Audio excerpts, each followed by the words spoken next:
Olá, a WGRA tem a satisfação de passar o treinamento de padrão de atendimento à emergência química. O que seria um cenário de emergência química? O cenário de emergência química ele envolve várias entidades, vários órgãos públicos, dentre as equipes de emergência, tais como poderá envolver muitas pessoas, entidades públicas como SAMU, bombeiros, polícia, órgãos ambientais, defesa civil, equipes de resposta à emergência, fornecedores de equipamentos e materiais. Temos aqui algumas simbologias da nossa viatura operacional, do Corpo de Bombeiros, a Polícia Rodoviária Federal, também a CETESB, que é o órgão ambiental aqui do estado de São Paulo.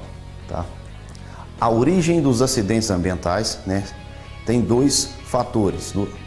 Primeiro, são os desastres naturais, são ocorrências causadas por fenômenos da natureza, cuja maioria dos casos independe da intervenção do homem, ou seja, tais como tsunamis, terremotos, então vários fatores que independem, vários acidentes, são desastres que independem da ação humana. Também temos os desastres tecnológicos, são ocorrências geradas na atividade de manipulação, fabricação, transporte, que sim interfere, já aí entra a intervenção do homem, são desastres tecnológicos, Embora as origens, ou seja, as causas, sejam diferentes, pode haver uma relação entre eles, tais como o desastre natural e o desastre tecnológico.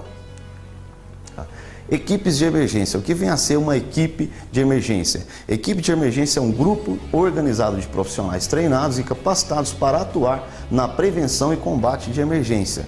Quando nós dizemos emergência, trataremos alguns pontos, como combate a incêndio, a resposta à emergência química, que é uma especialidade da WGRA, e a parte de primeiros socorros, podendo também a equipe da WGRA estar atuando juntamente ali com o pessoal que está desenvolvendo, desencadeando o atendimento a essa emergência, Os conhecimentos multidisciplinares é uma realidade das brigadas de emergência, Todos os respondedores à emergência química, eles são treinados, devidamente treinados em legislação, uma química básica, fenômenos fisioquímicos, procedimentos específicos e principalmente a prática. As nossas equipes são treinadas exaustivamente para apresentar um melhor atendimento numa situação real de emergência. Então as nossas equipes da WGRA são treinadas exaustivamente para poder atender bem os nossos clientes numa situação de crise.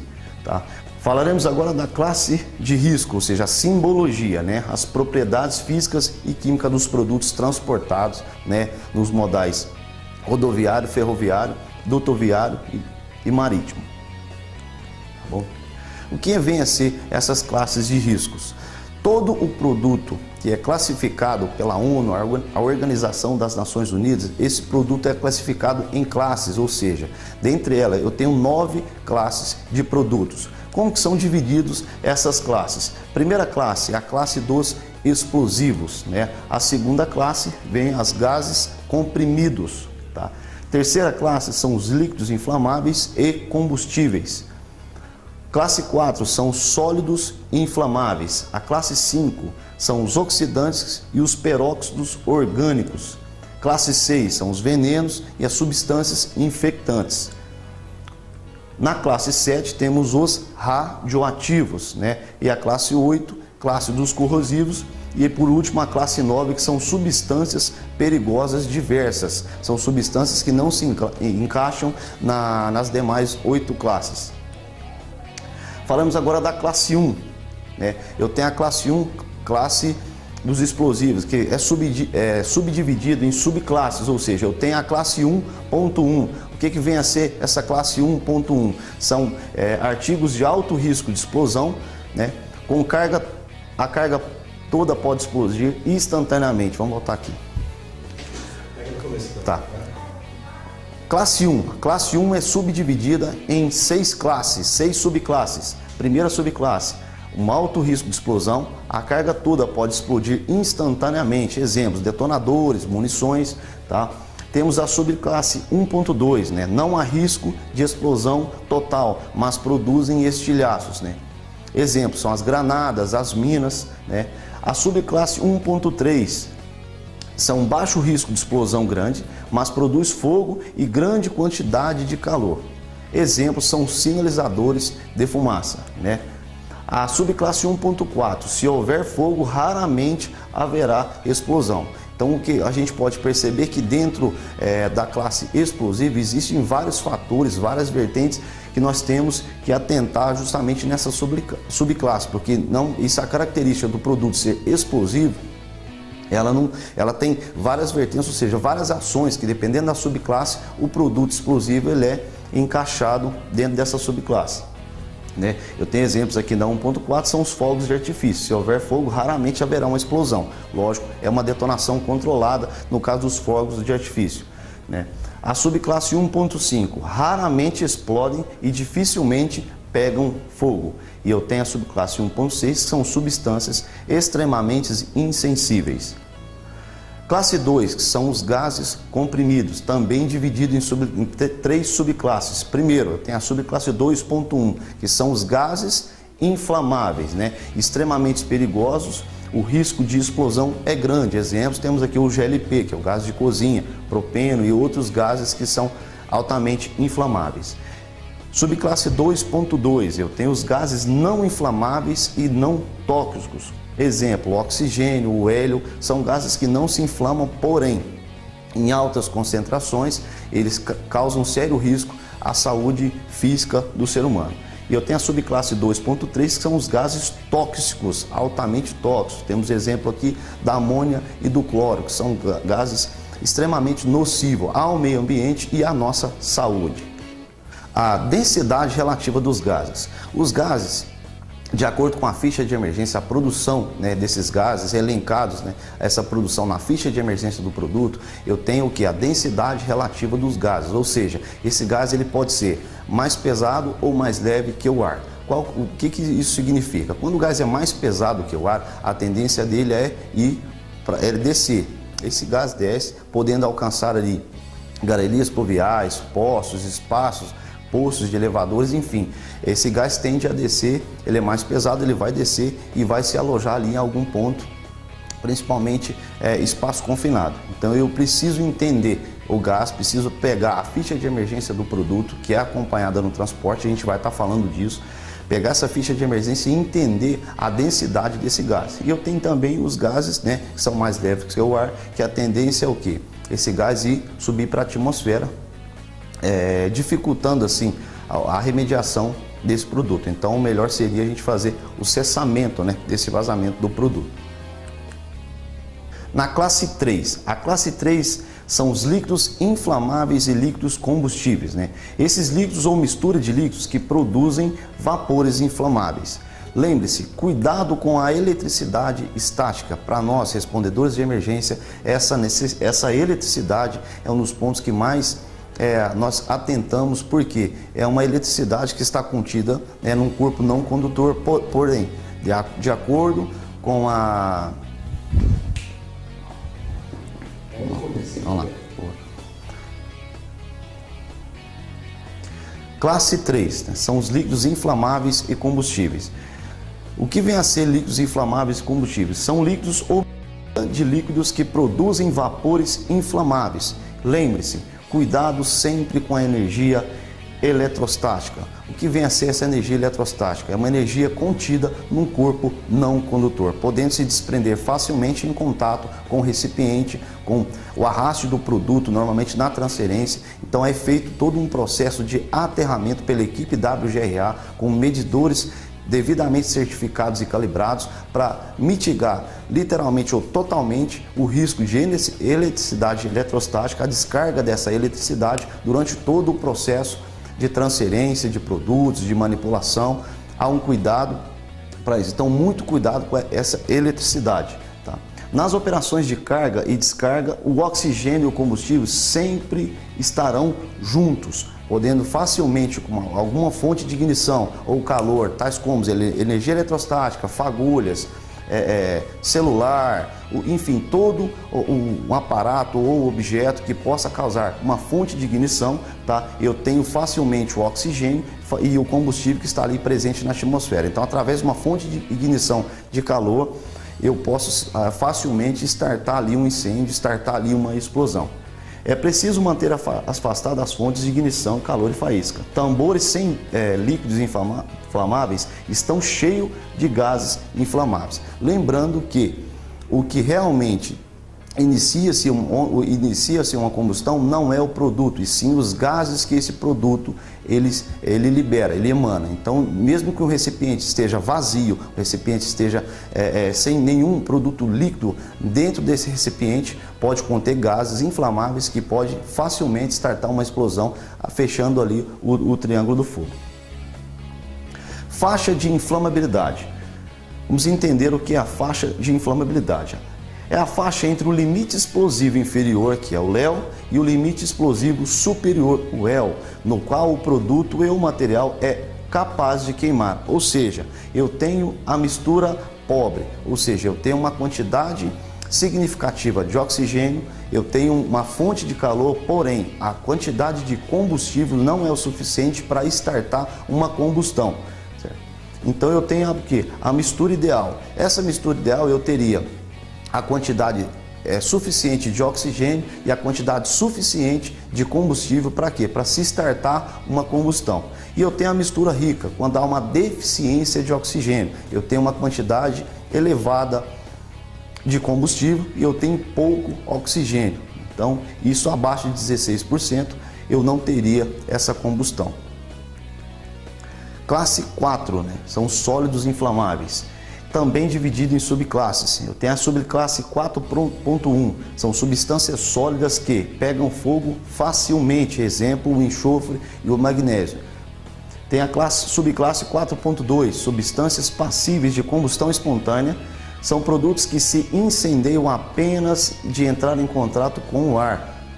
Exemplo aqui o fósforo branco, carvão ativado. Subclasse 4.3 são substâncias que, em contato com a água, emitem gases inflamáveis, exemplo, carbureto de cálcio, sódio metálico. Classe 5, substâncias oxidantes. Dentre elas, duas subclasses, a classe 5.1, geralmente não são inflamáveis, mas quando em contato com o combustível, libera oxigênio, podendo queimar gases tóxicos. Então, o que acontece? Esse produto, em contato com algum combustível, ele libera um gás inflamável, gerando esses gases tóxicos e inflamáveis, ou gases tóxicos ou gases inflamáveis. Exemplos aqui, temos cloratos, percloratos e os persulfatos. Então, são produtos que, em contato com algum combustível, ele libera esses gases inflamáveis e tóxicos, ou tóxicos. Subclasse 5.2 são os peróxidos orgânicos, provocam incêndio e explosões quando em contato com outros materiais. Os peróxidos são altamente nocivos à nossa saúde. Classe 6 são as substâncias tóxicas, ou seja, eu tenho nela na subclasse 6.1. Ao reagir, liberam vapores ou gases tóxicos que podem causar a morte ou sérios danos à saúde, se forem respirados, ingeridos ou se entrarem em contato com a pele. Temos exemplos aqui, os inseticidas, fungicidas, os herbicidas e os compostos de cianeto, de arsênio e antimônio. Lembrando, todos os produtos terminados em cidas são produtos altamente tóxicos à saúde humana e ao meio aquático, ao meio ambiente. Eu tenho a subclasse 6.2, são substâncias infectantes, contém micro-organismos capazes de produzir infecções e doenças. Geralmente são transportadas por pessoal altamente especializado, obedecendo às normas expedidas pelo Ministério da Saúde. Temos, por exemplo, aqui na subclasse 6.2, os resíduos hospitalares, tais como seringas, bolsas de sangue, equipamentos cirúrgicos. Então, sim, todos esses resíduos hospitalares são enquadrados na classe 6.2. Na classe 7, temos as substâncias radioativas, que não são divididas por subclasses, e sim por categorias. A classe 7 são as substâncias radioativas, emitem espontaneamente radiações e partículas nucleares. Exemplo, certas formas de rádio, urânio, cobalto, carbono e césio. Eu tenho ela na categoria 1, 2 e 3, emitindo os raios alfa, beta e gama.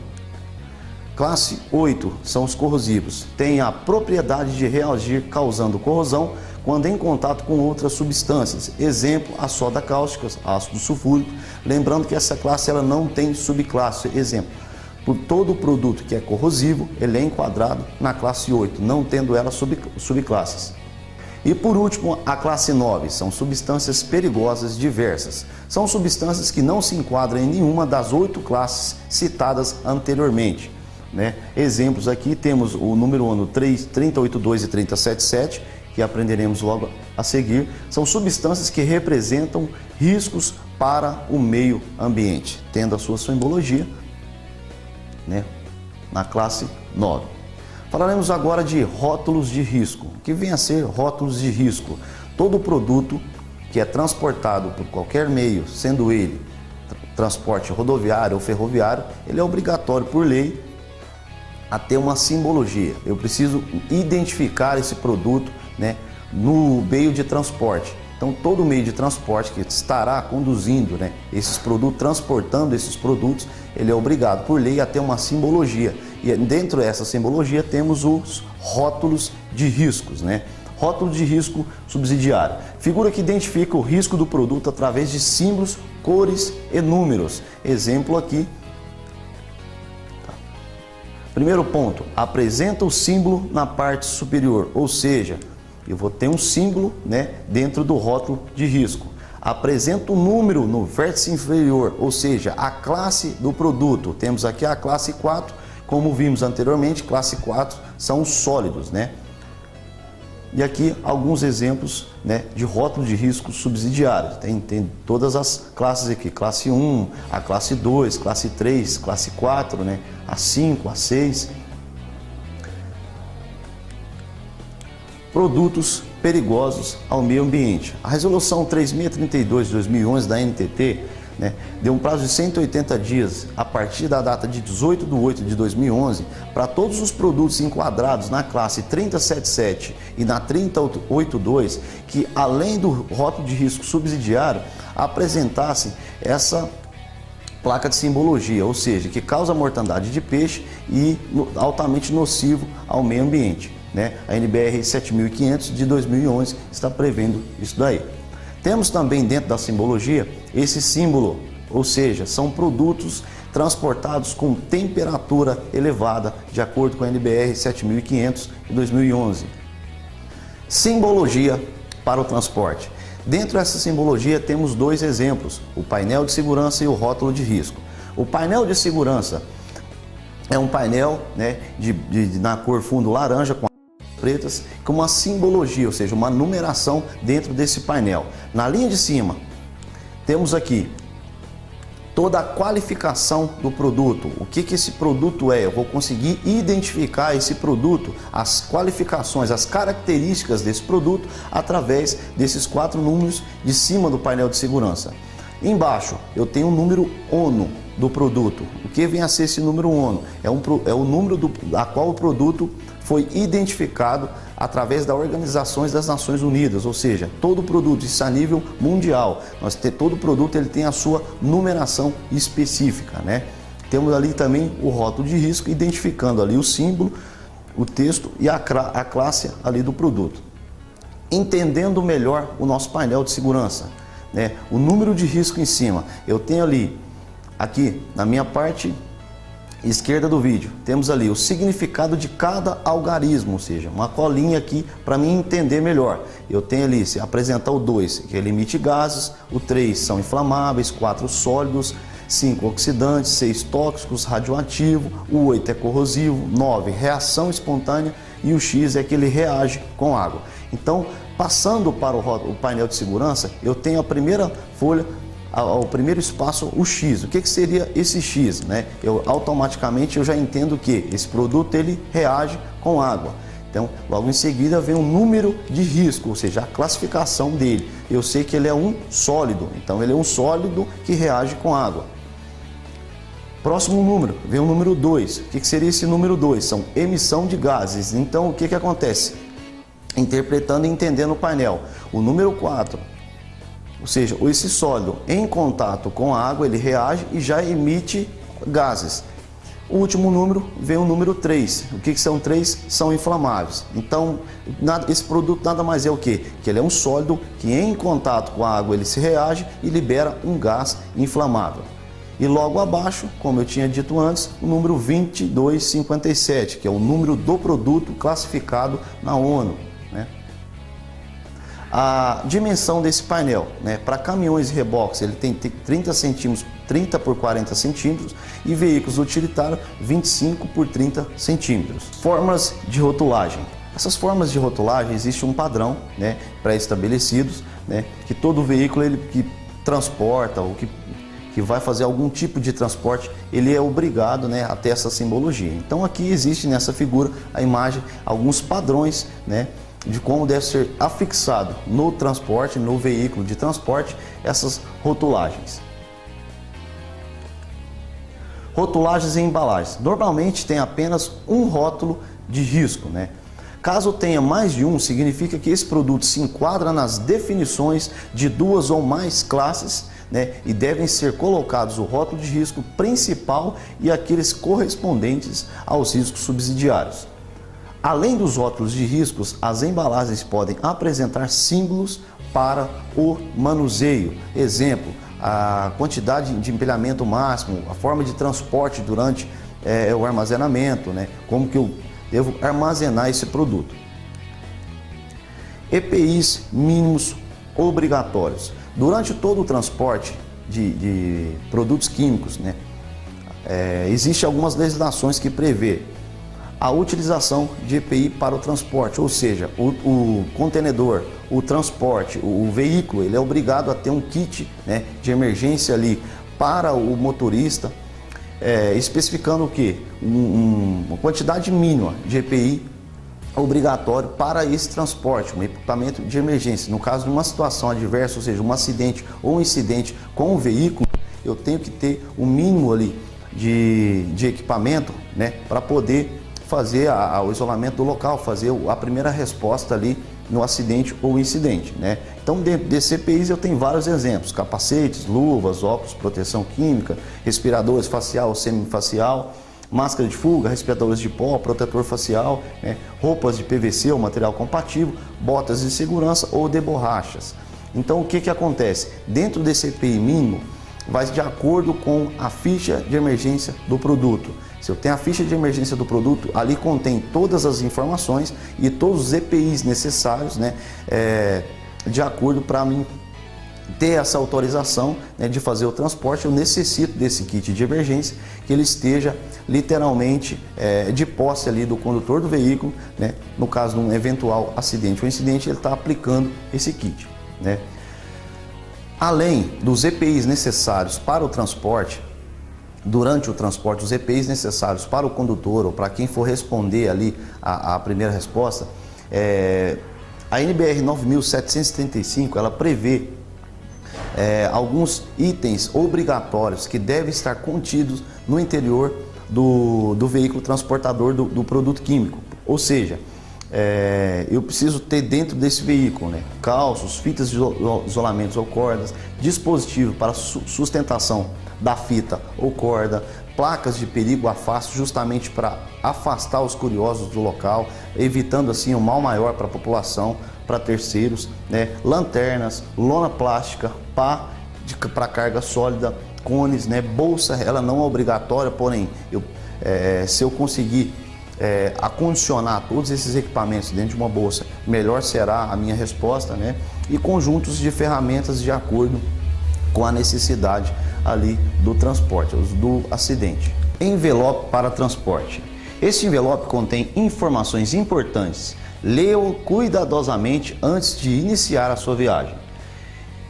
Em caso de emergência, estacione o veículo em local seguro, se possível em área vazia. Avise a polícia através dos telefones 190, aos bombeiros através do telefone 193 e telefones de emergência também contido neste envelope para o transporte.